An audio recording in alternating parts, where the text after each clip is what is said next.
ขนาดแล้วก็ลีลาท่าทางอันอย่างต่างๆเขาก็ทำได้เหมือนโอ้โหเขาไปเฮียนมาจากไหนมันทำได้เหมือนเป๊ะเลยเออที่มันบ่เหมือนก็คือความเฉลียวใจของคนที่ฮับสายอย่างป้าอุ้ยแม่อุ้ยทั้งหลายที่ฮับสายอยู่นี่นะถ้าได้รับสายในลักษณะอย่างนี้บอกว่าขอโอนตังมาให้กำเต่าอันเต่าอีบัดเดี๋ยวนี้อยู่หน้ากาดก็ดีบัดเดี๋ยวนี้ถูกตำรวจเป็นยับอีกก็ดี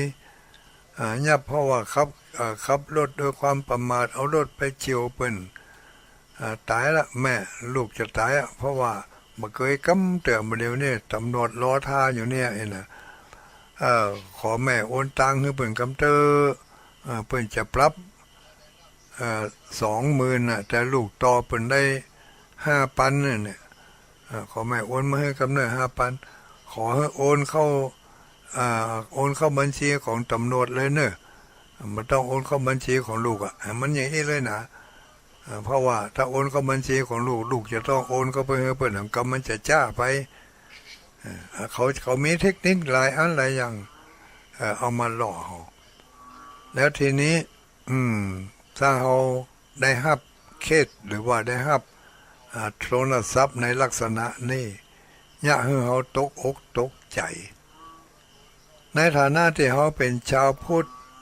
อยู่ในเครือข่ายของคลื่นสีขาวพระสงฆ์องค์เจ้าก็เตือนบ่อยๆว่ามีสติเนอมีสติเนอตั้งสติให้ดีญาติโยมทั้งหลายผู้เป็นพ่ออุ้ยแม่อุ้ยเป็นพ่อเป็นแม่ของลูกที่เขาไปอยู่ต่างบ้านต่างจองนี่อันเสียงเนี่ยเขาบอกว่ากันนะมันทำได้เหมือนลีลาก็ทำได้เหมือนเอาละเขาจะญาติจะได้ที่จะหู้ว่ามันจริงกับบ่จริงมันเท็จกับมันบ่เท็จพอเขารับโทรศัพท์อย่างนี้ปุ๊บเขาก็ถามเขาก็ตอบไปลูกเดี๋ยวกันเนอะลูกต้องการสตางค์ต่อได้ก็สมมติมันบอกว่า5,000แม่5,000นี่นะกระใจโอนมาด่วนๆเดี๋ยวกันแม่จะขอถามน้อยกันเนอะแม่ขอถามน้อยเขาก็ถามในสิ่งที่ใกล้ๆตัวเขาเนี่ยว่าลูกพ่อของลูกชื่อหยังนามสกุลหยังนี่นะพ่อของลูกชื่อหยังนามสกุลหยังพ่อของหลานชื่อหยังนามสกุลหยังหลานมีพี่ชื่อหยังหลานมีอ้ายชื่อหยังหรือบางก็ถามหลานฮู้ก็คนข้างบ้านเขาเนี่ยหลานชื่อว่าหยังถ้าหลานตอบได้แม่จะโอนให้ถามไปสัก2-3ข้อที่มันเขาคิดว่ามันบ่ฮู้ถามในวงนอกแล้วมันจะบ่ฮู้แน่นอนอันนี้แต่จะไปถามว่าบ้านหลานเลขที่หยังอยู่บ้านเหมือนหยังตำบลอำเภออย่างนี้นะจะไปถามอย่างนั้นพ่อจะได้พ่อข้อมูลตัวนี้อยู่ในมือของมันแล้วมันจะตอบได้แต่ถ้าถามนอกเครือข่ายของครอบครัวของเขาแล้วนี่เขาจะตอบบ่ได้เขาตอบบ่ได้ในเมื่อเขาตอบบ่ได้แสดงว่าเขาก็บอกว่าชาติหน้าตอนบ่ายๆก็เนอะอยู่หันท่าเถอะชาติหน้าตอนบ่ายแต่บ่ใจจะเอาฮื้อนะบ่ฮื้อรอหันเถอะชาติหน้าตอนบ่ายก็ตึงบ่ฮื้อ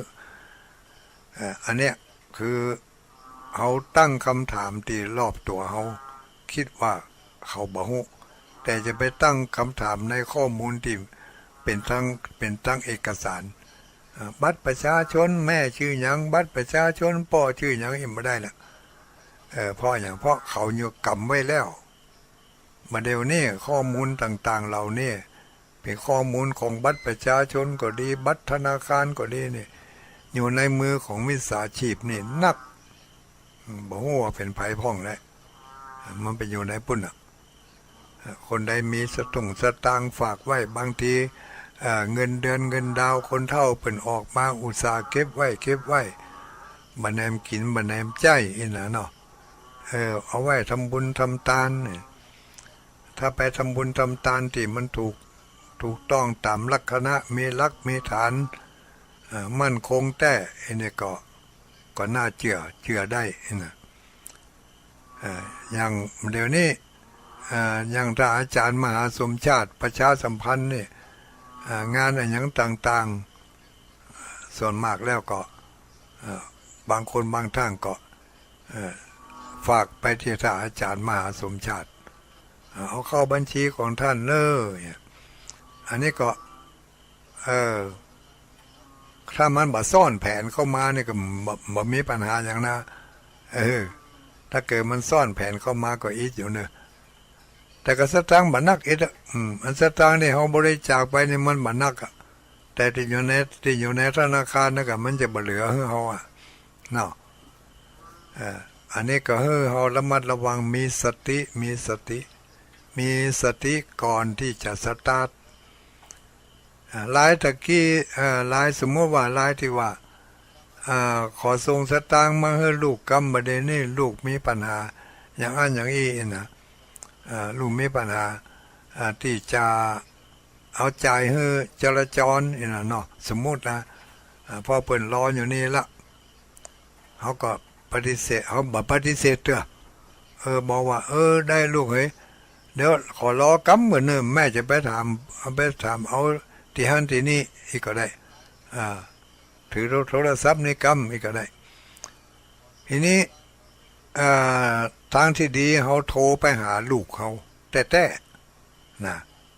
ลูกเขาอะลูกคนที่มันมาแอบอ้างว่าขอให้โอนสตางค์ไปให้มันนั่นแหละเขาโทรไปหามันเลยถ้าโทรไปหามันแล้วบางรายนี่โทรไปหาลูกแต่ลูกปฏิเสธว่าแม่จะไปเชื่อเนื้อแม่ลูกบ่ได้ขอลูกบ่ได้มีอะไรอย่างสักอย่างอุบัติเหตุอย่างสักอย่างลูกนอนอยู่ในห้องนี่สบาย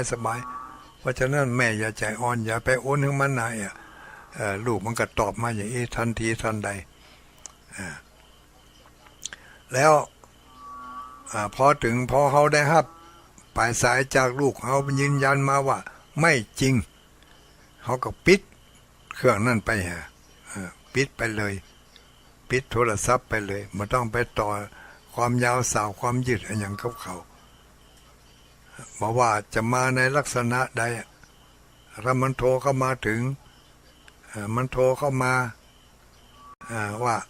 ฮัลโหลอันนี้คุณนั่นใช่ไหมนะเนาะคุณนั่นใช่ไหมคุณมีเลขที่บ้านอย่างนี้ใช่ไหมอันนี้มันมาผิดปกติละมันจะถามอย่าง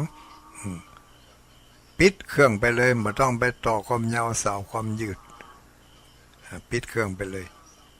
บางทีถ้าหมู่ที่เปิ่นมีเฟซมีไลน์มีแอปมีอย่างนั้นอันนี้ก็ต้องระมัดระวังให้ดีบางทีมันปลอมเข้ามาในเฟซในไลน์ในแอปปลอมชื่อของเพื่อนเขานะปลอมชื่อของลูกเขาเนี่ยนะหน้าตาเฟซมันก็เป็นเฟซของลูกเขาหลานเขานี่แท้ๆเนี่ยกูเตือก็เคยอู้กันอยู่ในช่องเนี่ยแต่วันดีคืนดีมันมาขอยืมสตางค์พ่องขอสตางค์พ่องยังพ่องส่งมันแต่ฮันที่นี่เนอะเขาเล่นกับสิ่งเหล่านี้เพราะฉะนั้นเขาจึงมีความฉลาดแบบนี้เรียกว่าฉลาดแกมโกงฉลาดในทางมิจฉาทิฏฐิเป็นปัญญาแบบมิจฉาทิฏฐิไม่ใช่สัมมาทิฏฐิสัมมาทิฏฐินั่นเอาปัญญาไปใช้เพื่อความคัดเกลาความโลภคัดเกลาความโกรธคัดเกลาความหลงหู้เท่าทันของกิเลสตัณหาความอยากได้อยากมีความหันแก่ตัวความไม่รู้จักเอื้อเฟื้อเผื่อแผ่เหล่านี้มันเป็นสิ่งที่จะต้องใช้ปัญญาขจัดคัดเกลาให้ออกไป แล้วเราจะมีสิ่งดีๆมาทดแทนเรานี่ก็ขอฝากกันเนาะเตือนจิตสกิดใจกันจะได้ก็เอาไปนึกไปคิดไปพิจารณาเนอะหรือบางทีไผได้ไปประสบปัญหาแบบนี้มาก็เอามาอู้กันได้นะอู้กันได้ตอนที่โทรมานี่บอกได้เลยแม่อุ้ยก็เคยเจอมาแล้วเจอเจอที่โทรมาบ่ได้นี่มันต้องบอกเลยมันต้องบอกเพราะทุกคนมันเจอเหมือนกันหมดแต่ถ้าเจอแล้วแบบที่ว่าได้ตกเบี้ยเสียของไปแล้วนั่นแหละอันนี้ขอบอกเอามาอู้ในรายการนี้ก็ได้นะเพื่อเป็นการเตือนสติของผู้ฟังคนรายอื่นๆเพื่อจะได้เอาอย่างเราจะได้หู้ทันหู้เท่าเอาไว้กันหู้ทันเอาไว้แก้ฟังอยู่เจ้าตุลุงเมืองพานฟ้าห้องฟ้าห้องแล้วตะวาก็นี่มันซื้นแล้วเนี่ยวันนี้บอกว่าตุลุงมาแตนกะเจ้าสาธุแม่นวันนี้มาแตนบ่เหมือนต่างเนอะต่างกับต่อก็ต้องพิจกันหน่อยอันนี้ก็ไปทำลอสลีห้องฟังว่านี่ลอสลีห้องนี่วันนี้ปู่อุ้ยแม่อุ้ยทั้งหลายฟังกันมากหน้าหลายตาอยู่รู้นี่ส่งเฟซส่งไลน์มาแต่ทุลุงบ่มีเฟซนะเฟซมีแต่ในหน้าคอมนี่มันอ่านบ่ได้ฝนตกฟ้าห้องกัวเลยปิดมือถือแต่เปิดคลื่นวิทยุไว้ได้ยินเสียงตุลุงช่วง3 ทุ่มเจ้าอนุโมทนาฝ่ายเห็นบ่ปิดกะแม่เกษณี3 ทุ่ม 15แล้วเนอตอนนี้ประกาศเชิญชวนเชิญชวนกันไปร่วมทำบุญกันที่วัดพุทธศรีคีรีม่อนพุทธศรีคีรีวัดของท่านอาจารย์วรรณชัยชยานันโทเพิ่นจะมีพิธียกชัดธาตุยกชัดธาตุยอดเจดีย์ในวันที่9 มิถุนายนที่9 มิถุนายนที่9 มิถุนายนนี่จะไปกันนักกันหลายเนอตุลุงท่านอาจารย์วรรณชัย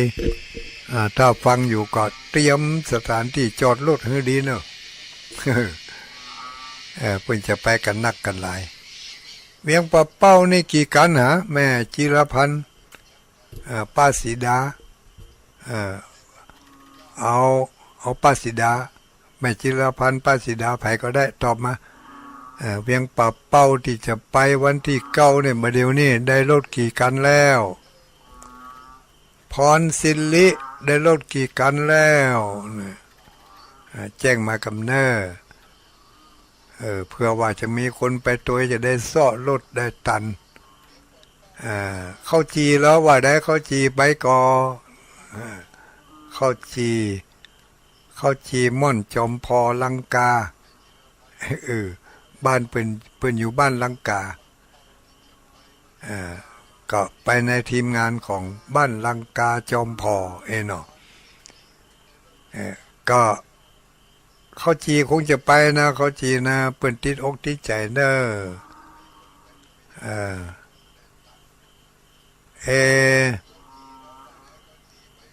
แม่จิรพันธ์โมป้อแม่สีดาคนงามยังมาตอบเติมเดียวรับเหก้านี่รับไปแล้วกะโอ้ตื่นกำลัง9 โมงป่ายพลรับแล้วป้าสีดาเนี่ยเอาก็ มันก็น่าจะรับเถอะขายครัววันคำลูกเจ้ามาก็รถสเล้งให้กันจำเป็นจะป้าสีดาเนี่ยจะได้แจ้กระดิ่งละยังเป็นขายไอติมน่ะเนาะกระเล่งเข้ามาแล้วเข้าไปที่ไหนก็ได้ยินเสียงกระดิ่งของป้าสีดามาแล้วอีกแม่ขจารตอนนี้ได้แล้วข้อหนึ่งกันจะได้กาพอจะถึงวันที่อย่างแล้ววันนี้วันที่23แล้วเนอะแม่ขจารมีนึ่งกันสีดาคนงามแต่ว่าบอกมาหลายกันอยู่นะแต่จำไม่ได้แล้วเนี่ยก็จะไปร่วมกันแสดงความชื่นชมยินดีไปร่วมอนุโมทนาบุญด้วยกันที่ม่อนพุทธศรีคีรีตำบลบ้านแปะอำเภอจอมทองจังหวัดเชียงใหม่ตุลุงดอยยังบ่เคยไปกำเตือก็ใครไปหู้ไปหันกับเปิ้นกำลังมีบุญมีวาสนาได้ไปอยู่กันเนาะ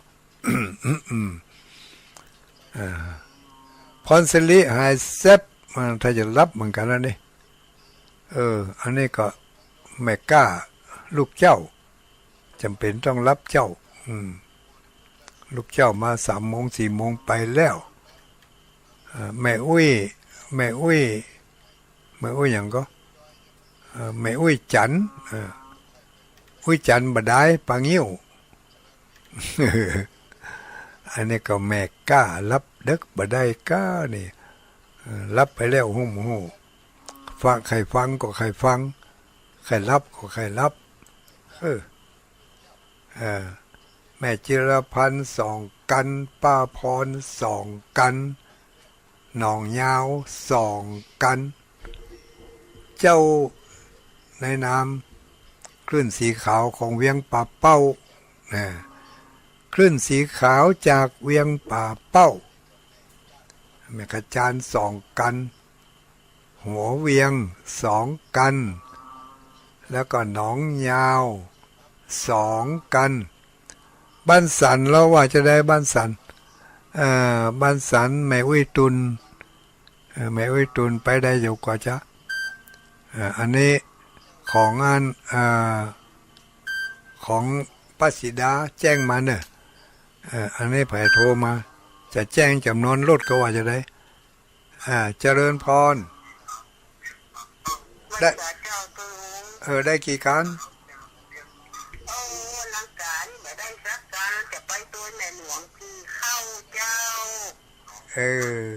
เอารถปิกอัพไปกะเอารถปิกอัพไปกะก็แม่นแล้วนะจะเอารถปิกอัพไปกะ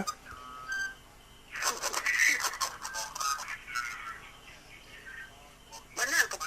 ไปกันแล้วมันได้ขึ้นมาหาตัวปอดใช่ไหมไปไหนไปที่วัดที่19นั่นวันที่เราพงกะ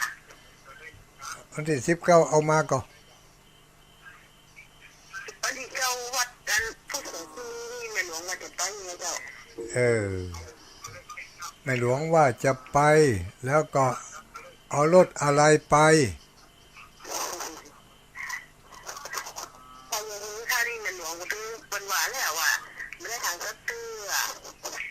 ก็อู้กันบ่ฮู้เรื่องรู้นี่ ฟังวิทยุตัวนั้นก็อู้กันบ่ฮู้เรื่องเปิดวิทยุโอดท่านน่ะเลยอู้กันบ่ฮู้เรื่องเขาอู้อย่างเขา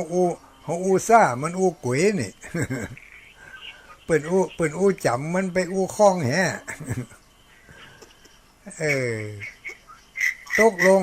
วันที่9ไปด้วยกันแน่นอนเนาะ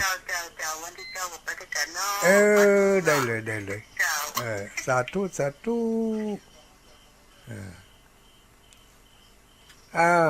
ตอนนี้แจ้งมาได้เลยเนอะใครจะไปกันกี่คนกี่กัน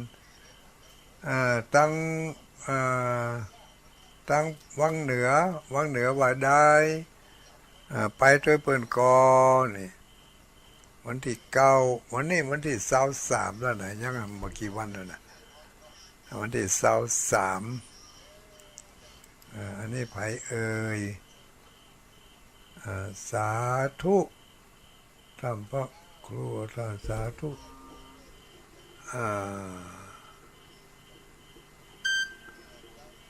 เมืองแปะเจ้าลุยดารุณีฟังอยู่เจ้าอันนี้ป้าเหมือนอย่างก็เลยป้าทองหน่อยกะทองหน่อยเมืองแปะฟังอยู่โอ้วันนี้หันหูของตั้งเมืองแปะเป็นส่งมาให้พอโตเป็นรูปกิจกรรมน่าชื่นชมยินดีที่เป็นงานอันยิ่งใหญ่ที่เป็นได้มีการฉลองครูบาอาจารย์กันได้รับตำแหน่งอนุโมทนาตัวเนอแม่อุ้ยท่านพระคุณเจ้าทุกลูกทุกตนที่ได้รับตำแหน่งหน้าที่เพิ่มเติมขึ้นมาเป็นที่สักการะบูชาของศรัทธาญาติโยมอยู่ในพุทธศาสนาไปเมินๆนะครับเนอเจริญพรว่าจะได้จ่าหลวงพ่อเจ้าไปว่าปิดไหนเจ้าใครเอ่ยนี่แม่จรัดเจ้าน้ำเพิ่งฟันเดี๋ยววันลำปางเจ้าป้อโต้อย่ามาตกข่าว ไปวัดวันที่9เดือนจะไปแล้วไปละมาบ้านมาเจ้าบ้านมาลงบ้านเพียงดีที่บ่ล่มอันที่บ่ล่มที่ม่อนจอมพอถ้าล่มม่อนจอมพอนี่จะเจ็บนักลูกฮะเอาไว้แหละปูหลบเอาไว้นะตัวแล้วเอาไปเอาเป็นถวายหลวงพ่อเจ้าต้องขอเอาไปแกงมารู้นี่เหมาะขนาดถึงพักถึงอาหารการกินหมู่นั่นอันที่ว่าจะไปนี่ไปวัดพุทธศรีคีรีวัดอาจารย์วรรณชัยปุ่นจอมตองปุ่นไปใส่มือปุ่นปุ่นมาหาเฮาทุกงานนะอาจารย์วรรณชัยนี่งานใดงานนั่นจนเจ้าหมูเจ้าจุ้มเห็นไปวัดพุทธศรีคีรีอีกไปพอธาตุเปิ่นเอาศิลาแรงแปลงน้ำจะเหมือนบ้านเฮานะเอาบะหินศิลาแรงแปลงธาตุสูงไปพอความสามารถของเปิ่นอนุโมทนาสาธุแม่ฉลาดแจ้ซ้อนวันนั้นญาติโยมบ้านแจ้ซ้อนมากันจัดนักจัดหลายกลุ่มหลายคณะเจริญพรสวัสดีเจริญพรโทรเข้ามาผิดเบอร์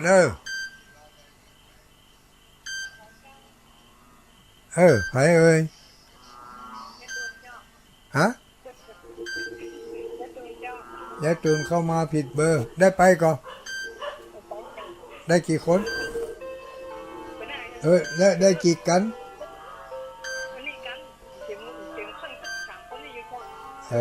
เพื่ออันมากับล้นหุ่มกำก่อนนะกะแม่ไว้ตูนได้1กันเนาะสาธุรับสายก่อนนี่เจริญพรเจ้าสาธุเจ้าใครเอ่ย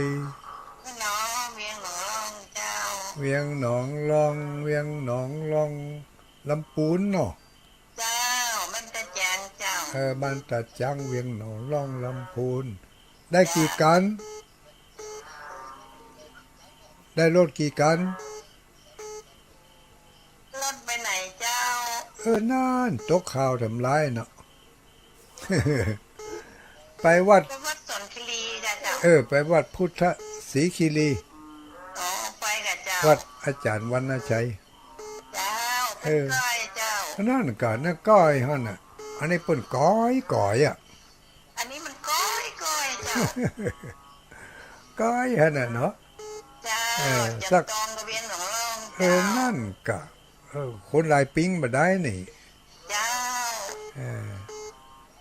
ไปปะกันปุ่นเนอ เจ้า ต้ ก็ อง หันตัวเนาะ นั่นกะ เมินแล้วไม่ได้หันเจ้า แม่นแล้ว ต้องแขวนป้ายเหรอก็หาอันไปหู้จัก เจ้าอึ้งนักแต่ มันมาเป็นกู้เป็นคิมกะกลัวตัวลุงงอก ฟังเสียงเขียดเขียงอึ้งห้องแต่บนดอยนี่บวกนักหรอก มันมีขึ้นมาอยู่บนดอยมันอยู่ตรงมันถ้าอย่ากลัวไปยับมัน เจ้า อนุโมทนา เจ้าไปเจอกันเนาะ แน่นอนสาธุโอ้อึ่งนี่ก็เอาอย่างนั้นนะเอาอ่ะพี่น้องอันตั้งใดก็ตั้งเจโฮมก็หาอึ่งห้องเอาอ่ะเจริญพร จ้าปูอิ่มเลยอิจฉาเปิ้นไปทำบุญเนาะ ไปอิจฉาปุญญ์อย่างใครไปก็ไปบ่ได้ไปก็โยกมือ10 นิ้วต่างกิ้วเกษาอาหังวันตาผู้ข้าขอไหวอีกอะ แต่ก่อนแม่ร่วมทำบุญอยู่ร่วมกับอันมหาสงฆ์ชาติอยู่500อ่ะรับเป็นเจ้าภาพ ฮะ รับเป็นเจ้าภาพรายการใด สังฆทาน สังฆทาน ร่วมกับมหาสงฆ์ชาติอยู่ตุลุงก็จะห้าบกระเปิ่นสักหน่อยก่อนนี่หันอาจารย์มหาสมชาติห้าบทั้ง2 3สำหรับก็โอ้โหที่มันเอาสำหรับเดียวนั่นแล้วก็มีคนร่วมบุญหลายอ่ะเนาะนั่นก็เฮานี่ตัวเดียวปิวได้ปกโคกนะถ้าจะได้เอาสักอันต้องรู้ประกาศก่อนนะว่าประกาศก่อนก็จะร่วมอยู่ต้องเก่งใจเพิ่นให้เพิ่นหอมที่ท่านมหาพุทธเอามาหอมที่เฮานี่แถมเดี๋ยวก็เสี่ยงไปหำน้อยน่ะเดี๋ยวละอ่อนเขาจะหำหัวนะไม่อุ้ยเปิดปากการหอมไหนมาได้หอมเอาทำ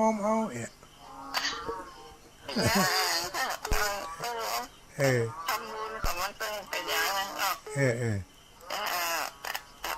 อนุโมทนาสาธุในวันวิดีโอฝนตกเนาะสาธุเอาเฮ็ดถอบมาเฮอของเนออุ้ยเนอส่งไปรษณีย์มาก็ได้เจริญพรจากวัดสาเจ้าทุ่งน้อยไผเอ่ยไม่กินอยู่บ้านอุโมงค์เจ้าบ้านอุโมงค์ลำพูนเจ้าเตอวัดเป็นม่วนเนอพุทธคีรีนะม่วนแต่เจ้าเคยไปมาแล้วไปตอนนั้นตาลกฐินนันตกค้างวัดนั้นแล้วก็ลวดขึ้นนันพุทธคีรีไปรถตู้กันนี่มีแหงถูกได้โทรเฮือนมาจงชาตินั้นก็จะเติบลงมาฮับที่ตีนดอยเนี่ยรถโถธโมรถตู้มันมีแหงไปนะจากรถดีๆไปเน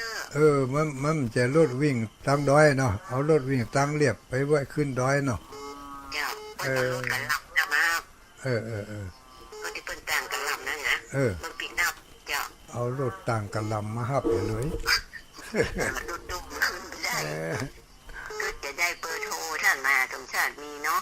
ไปหาเปิ่นว่ากันเดียวอีกจัดรถนั้นมาฮับเนอร์อย่างเงี้ยเจ้าม่วนเนอร์วัดเปิ่นนั่นนะแล้วแม่อุ้ยจะได้ไปเอาตัวแหมก็ยังหมูเจ้าจะถามละอ่อนกว่ามันเนาะถามเขาบอกอาจจะไปตัวเปิ่นตัวฟุ้งก็ได้ไปตัวลูกหลานก็ได้ตามสะดวกเนาะอนุโมทนาสาธุละอ่อนมูนี่ก็เดือดเศร้าลุงปัญญาแม่เทียมจันทร์ไปก่อน1 กัน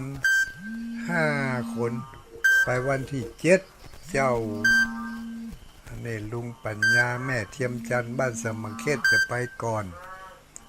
เเจริญพรโอ้ยแม่วิไลโพมาโลว่าจะได้ เดี๋ยวแม่จะคุณนายพาไปหอมตัว200เจ้าก็ได้ว่า20,000ไก่200เอาวันเอาไว้ดองไว้หันให้มันออกนอกงอกเนาะฝากตุลุงหอมเพื่อจีมได้นะกะเจ้าได้เลยมามีปัญหาแม่วิไลพร้อมนะลูกเจ้าหลานเหลนกุคนเนาะถ้าถึงวันนั้นมาก็ถ้าฟังเนอะมันจะถ่ายทอดอยู่นะเจ้าวันที่อย่างก็เจ้าวันที่9มิถุนาแต่เหมือนอยู่9ที่จะถึงนี่ก็เจ้าแม่นแล้วกะอ๋อเจ้า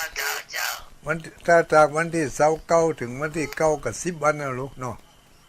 เจ้ายัง10กว่าวันตุลุงหอมให้จิมเด้อได้เลยกับเดี๋ยวจะคุณนายฝากไปเงินติดตุลุงกันเด้อแล้วจะต้องเก็บดอกเบี้ยตัวเองอนุโมทนาเนอเจ้าสาธุแม่วิไลพรหมโลกจังหวัดพะเยาปุ่นกันนะนี่นะเจริญพร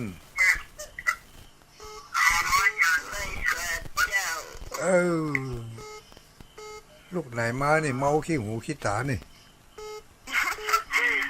อันลูกเรียนประการเจ้าครูบาเจ้าแม่วิจันเรือนใสเจ้าไหวสา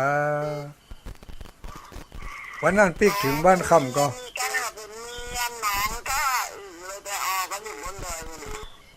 มันมีไก่ต้นไม้นี่มันขึ้นอยู่บนปลายไม้ปุ่นแล้วมันมีหนองป่าตัวบ่ใช่บ่ถึงกับหนองอ่ะเป็นอ่างเลี้ยงป่า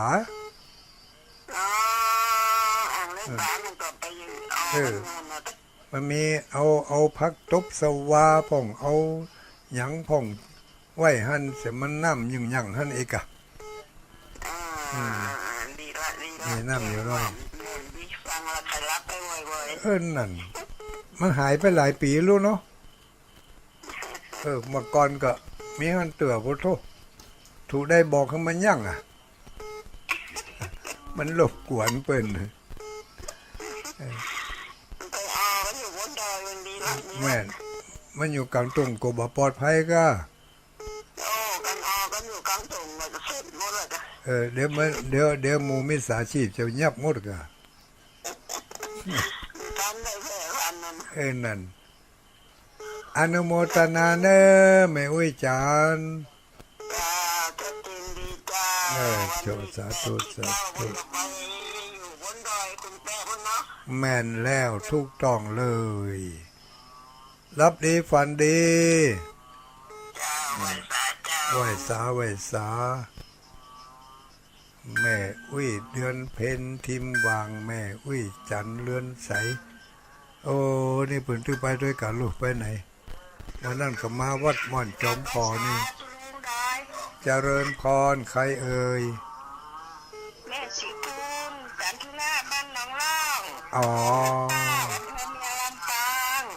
ก็เดี๋ยวเอาลำปางบ่ได้ยินก็วันนี้ได้ยินกะเกาะคาไก่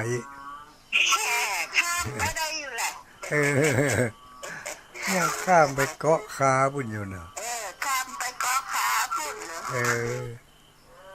วันนี้มวยแทนกับเจ้าแม่นมวยแทนไงไปไหนฮู้ตุลุงว่าทางจำมี5เนาะแต่ว่าไฟฟ้าเปิ้นบ่ปกติไฟฟ้าบ่ปกติมันขึ้นลงเดี๋ยวก็ดับเดี๋ยวก็แจ้งหั่นก็กำลังใจตุลุงเด้อสาธุอนุโมทนาสาธุรับดีฝันดี อวันนี้เอากันนั่งเดิมวันนี้นะกำลังมานี่เดี๋ยวนี้กี่โมงนี่9 โมงโอ้กำลังหาเกิงอยู่ดูเจริญพรสวัสดีเจริญพรไว้จ้าพระครูเจ้าแม่ฟังอยู่แม่อุ้ยแสนต่อเจ้าแม่อุ้ยเรือนเจ้าแม่อุ้ยแสนต่ออันเดียวกันนั่นเนาะชัดเจนดีเนอะชัดเจนดีเจ้าอนุโมทนาเนอเจ้าแม่กำลังใจเนอะขอบคุณหลายๆปัญหาปันห่มเนอปัญหาปันหอมจากโรคภัยไข้เจ็บหัวเข่าแข้งขาบอกท่องคาถาเจ็ดเป่าหันนะลูดโมถอนพุทถอดทาลุดเนี่ยตกสหายท่องโดยเจ็ดโดยหนวดโดยมันจะเหลือไปไหนเจริญพรไปนี่มาได้เจริญพรกระแจว่ามาเดี๋ยวมาฟังวิทยุฮันเนอมาตั้งในอูกันนะมาจากการเจ้าพระครูลูกไหนมานี่นั่งนี่ก็งอกลูกลงแดงเหรอมานั่งเนี่ยก็งอกมารับมานอนเด็กก็นี่ละอ่อนนี่รับเจ้าโตก็ได้ว่ารับแล้วไก่รับเจ้ามันเล่น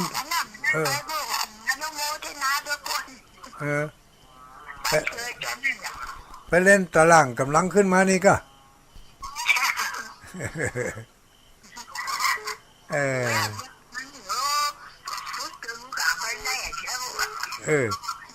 แล้ววันนี้รายงานมาวัดฝ่ายหินเป็นครับทอกฝ่ายหินครับสุดเลยเนาะวันนี้เนาะไหวเปิ่นเห็นเนอะไม่ไว้พรขอบคุณเปิ่นเห็นเนอะถ้ามาอันนี้จะมาฮับมาได้แล้วนะถ้าบอกขอบคุณเปิ่นอนุโมทนาฝนตกก็ไว้พร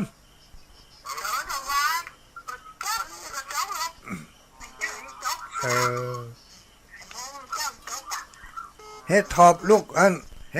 กบนดอยลงมาล่ะ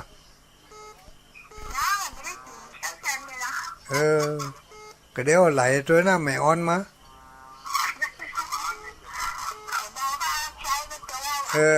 เอาใส่ไปตวงที่อันน่ะที่ข้างๆนั่นน่ะ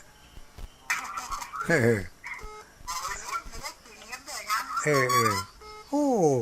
จะมีเขี้ยวครบว่ะ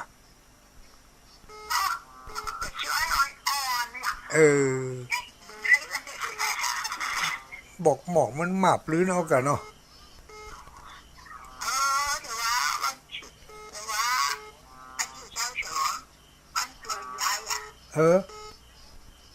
โอ้อังกฤษเดี๋ยวจะต้องอวยพรวันเกิดย้อนหลังนี่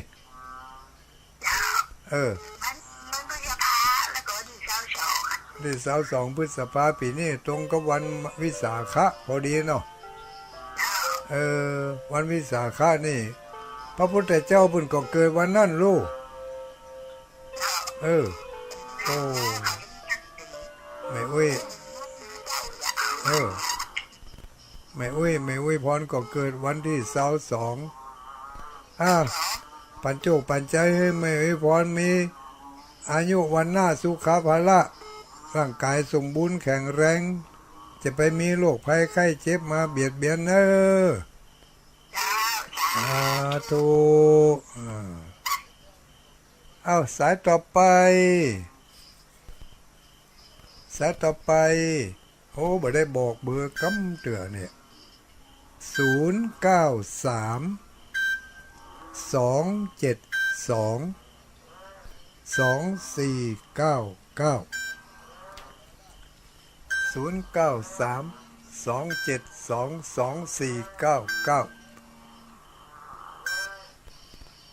เจริญพรกับบริษัทเจ้าดูหลวงน้อย โลกมาแล้วเฮ้ยแม่สุดเกี่ยวศิลพรเตี้ยมันห้องละปุนเด้อนั่นโอ้ฟังตลอดเด้อวันนี้มวยแตนตุลุงโดยมาแตนตุลุงวัดนั่งตามนะเจ้า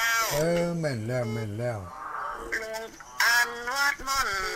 วัดอาจารย์วันนะชายเนี่ยลูกสาวแม่สุเกี้ยวมันแหละเกี้ยวก็จะเอาขนมเส้นลงทานขนมเส้นไปเด้อเจ้าเด้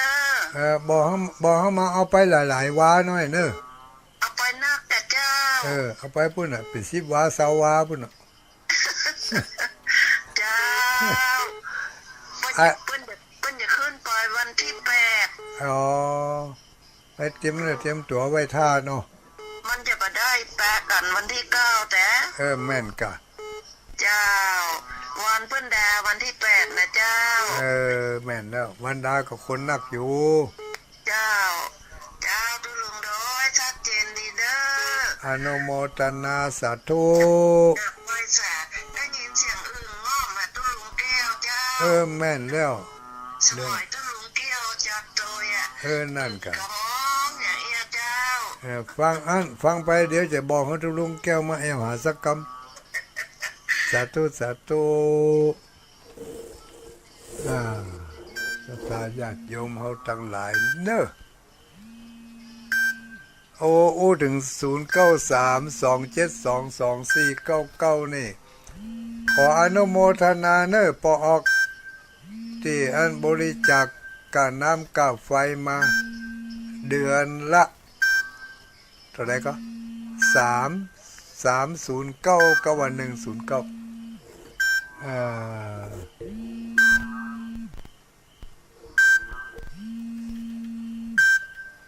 ขออนุโมทนาขอบคุณหลายๆเนอะที่ได้บริจาคค่าน้ำค่าไฟมาทุกเดือนแต่เจ้านี่ก็ได้รับแล้วแต่ว่ามาอีกเจริญพรนี่ฮะดับไปเหรอ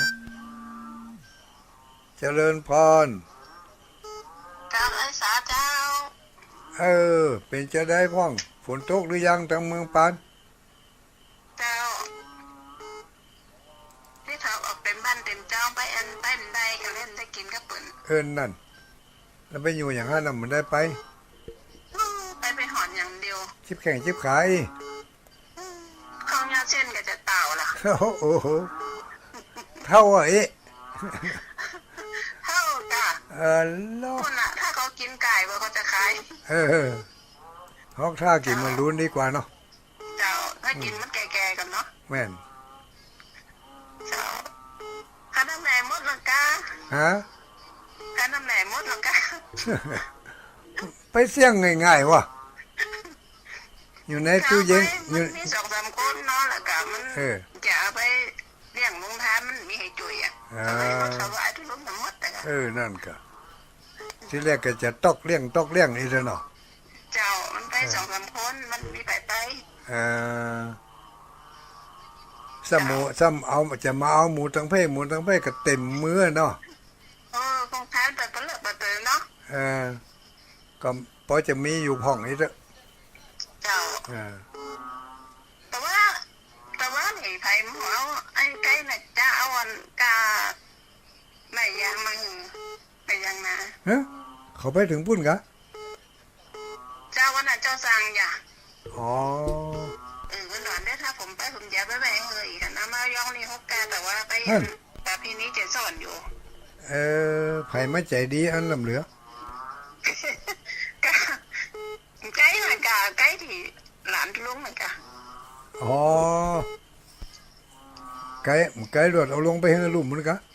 เจ้ามันจะมาแต่พี่นี้เหมือนกันนะตะวันนี่เจ้า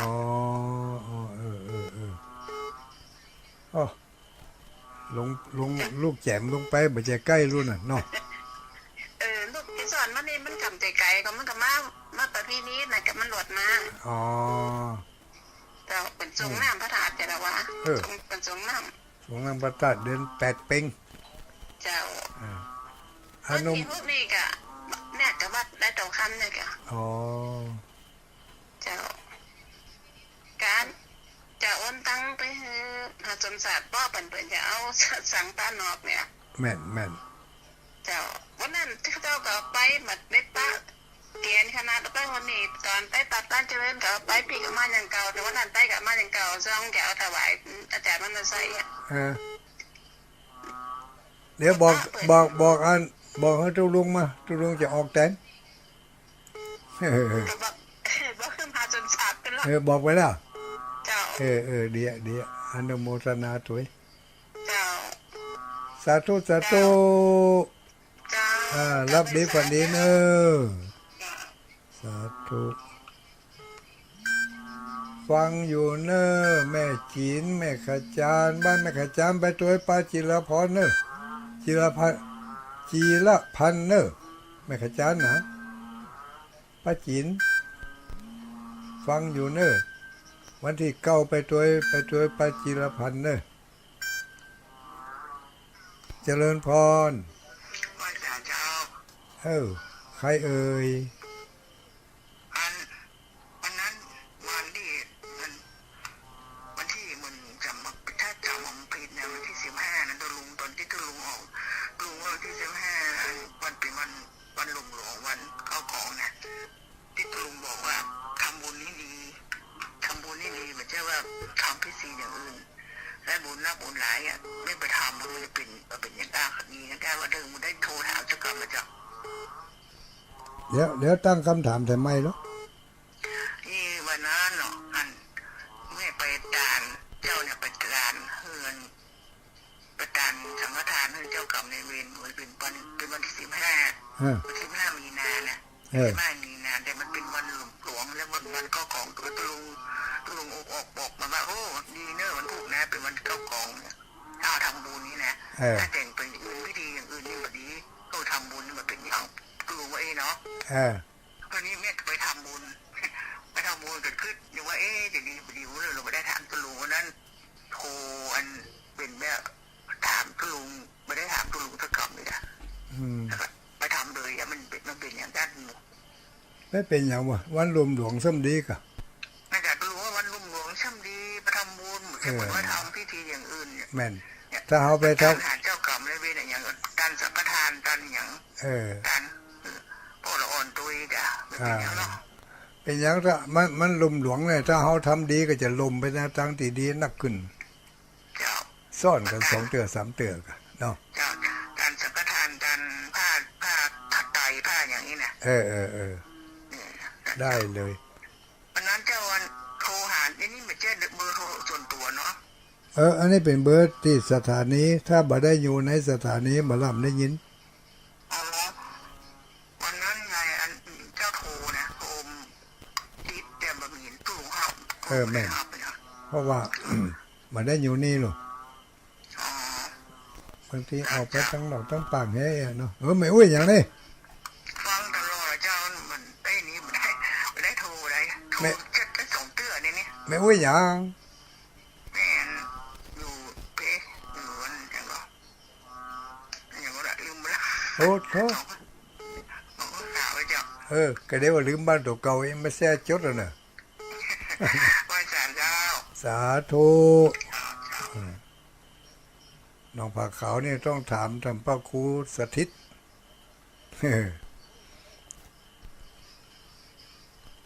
อนุโมทนากับศรัทธาญาติโยมอันนี้ป่อน้อยสวนเอกหาป่อน้อยสวนนางแสงล่าจันทบุญอันนี้เอาสตางค์ใส่ซองมาหอมอย่างบ่หุ่นเนอะ500ก่อนนะแล้วก็มีอันนี้ไผอันนี้นายไวยวิทย์นางศรีไพรอย่างละพันลบอีกอะพร้อมครอบครัวอุทิศไปหาปอกแก้วแม่ตอมสมรักษาก็ขออนุโมทนาหันมันอยู่นี่ก็เลยเอามาอ่านเป็นเอามาหอมมาให้มาหอมสาธุเจริญพรรักษาตัว เออไผ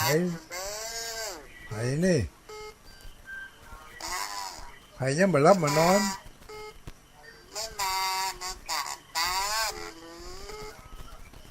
บ้านหลีอำเภอหลีเอออำเภอหลีเนี่ยต้องไปปะกันที่พุทธศรีคิรีวันที่9 มิถุนายน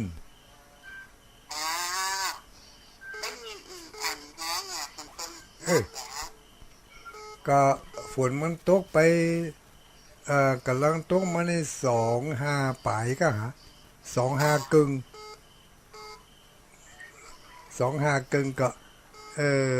อึ่งมันได้จากบุญเอาขี้ดินมาได้แล้วก็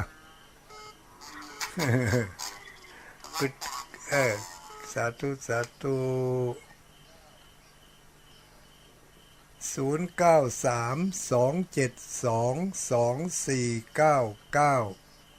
อย่าไปลืมนะหมู่เฮานะมีสติสตังค์ให้ดีนะก่อนจะโอนสตางค์ไปให้ไผต้องโทรไปถามต้นทางเหตุก่อน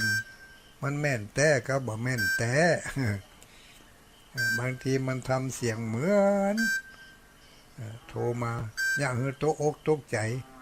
ในคณะนั่นเนี่ยเขาจะเป็นเรียกว่าตกขป่าเนาะมันจะกังโอนอะไรเข้าใจโอนอะไรป้อมันเนี่ย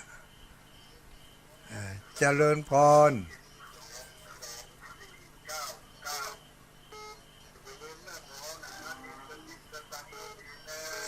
ปิดวิทยุให้เด้อเดี๋ยวบ่ได้อู้กันนะฟังเสียงถูกเก่าท่านบ่ได้อู้กันนะเด้อนั่นเจริญพรเอาโทรศัพท์ล้วนแล้วโอ้บ่ได้เสียบไฟ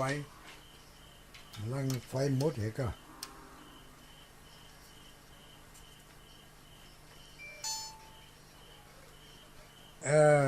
ว่าจะได้ไปมีว่าพ่อแม่พี่น้อง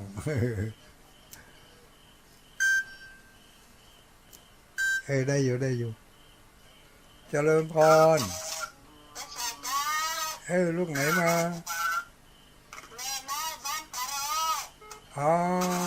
บ้านตาโทกตำบลวันนั้นมาแอลก็ไปวัดอันเจดีย์เศร้าก็นั่นก็มันตรงกันงานมัน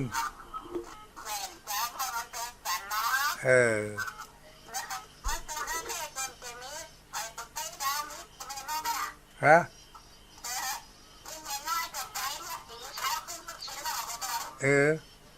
แล้วไปป้าตุลุงก็ไปป้าตุลุงอย่างก็